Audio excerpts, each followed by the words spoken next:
Hello guys, if you watched my concrete finishing video, at the end of the video I said that my roof had a leak and that I'm going to have a metal roof put on it, but I'm not able to put this metal roof on until the summer, so I've designed a cover that will hopefully keep the moisture out until it's installed. I've had this roof leak for about 6 months and it hasn't been too bad until just recently, where now when it rains a full stream of water comes down onto the first floor. So to try and find the leak, I ripped the shingles off and I've located the source, and as you can see here in this photo, it has rotted the decking pretty badly. I attempted a quick fix cover on this, but it has not kept the water out, which tells me the leak probably goes further up somewhere. So what I've done is designed a cover that will reach out and cover both dormers and a part of the other side of the roof, so that when it rains or snows, it will shed the entire accumulation of water. I'm going to use some 2x4s cut into shorter lengths, 4mm black plastic, roofing nails, all-weather roof cement, and some heavy-duty black Gorilla Tape. You don't want to use the common gray duct tape out in any kind of weather because it just turns into dust out in the sun and rain. This Gorilla Tape that I'm going to use really does stand up in the outdoor weather. I hope that if you have a similar dormer leak situation that this video will be valuable to you. I will be walking on my roof without any safety harness on a slightly windy day, and this can be extremely unsafe since the plastic grabs the wind like a sail. So I advise you to seek fall protection gear and or just tread safely. I chose not to wear this gear so that I can maneuver faster without ropes getting all tangled up in my plastic sheeting. Now, speaking of wind, this plastic will only hold up against about 30-mile-per-hour winds, so you may want to use a thicker plastic such as a 6 to 8 mil. So I've got a 20 by 100 roll, and they can run you about $100, but it is cheaper than having a contractor out for 400 bucks. I'm going to start with this first 2x4 and roll it onto the plastic a few times, and then use a couple of screws to hold it down. This method used is similar to a damaged roof from a hurricane, where they would tarp the roof to prevent leaks and ride out the rain until the roof can be repaired. If you do it this way, make sure you use decent sized screws so that if the wind gets underneath the tarp or plastic, it won't rip the board off the roof. I'll be doing the entire perimeter of the cover so that I can prevent as much wind-driven rain as possible. And again, I'm not worried about the screw holes in the roof because my roof will end up being replaced come summertime.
When wrapping a tarp or plastic, whichever you use, make sure that you do it tightly to prevent wrinkles and provide a smooth surface for the rain and snow runoff. The roofing nails will also provide an extra measure of tightening, as you will see later on.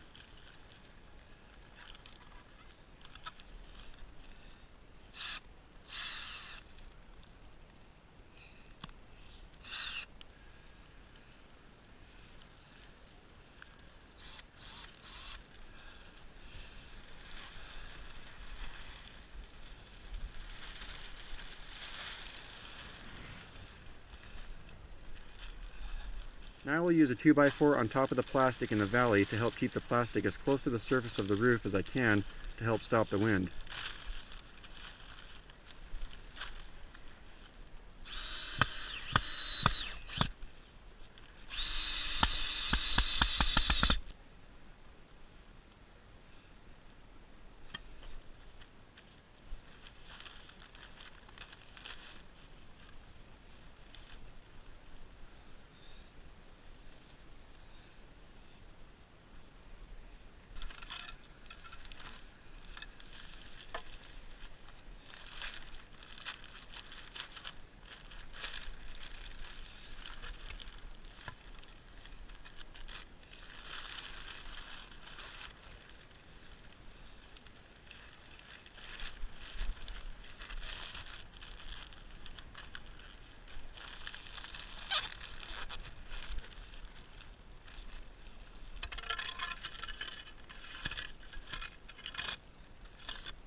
Okay, here's our finished project.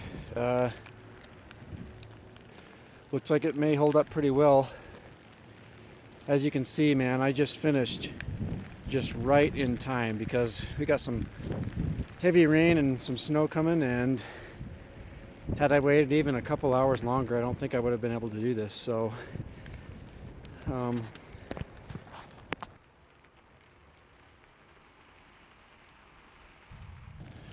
put some tape and stuff in corners where the wind will cause it to rub up against the wood, just for a little bit of extra reinforcement. And I try to put some roofing tar just in between the board right there. I mean, I probably don't even need it, but that's just in case it rains so hard that I'm gonna have the rain seep underneath that board and go down through the screw, which, I mean, I might even get a little bit, but like I said, I don't think probably won't even need that tar. And it's a little bit cold for it anyways. Hopefully it dries, but that should hold off until spring when I can start tearing this roof off and we can get our metal roof on here. But that's the finished project. Should deflect the snow and keep the inside of my house dry.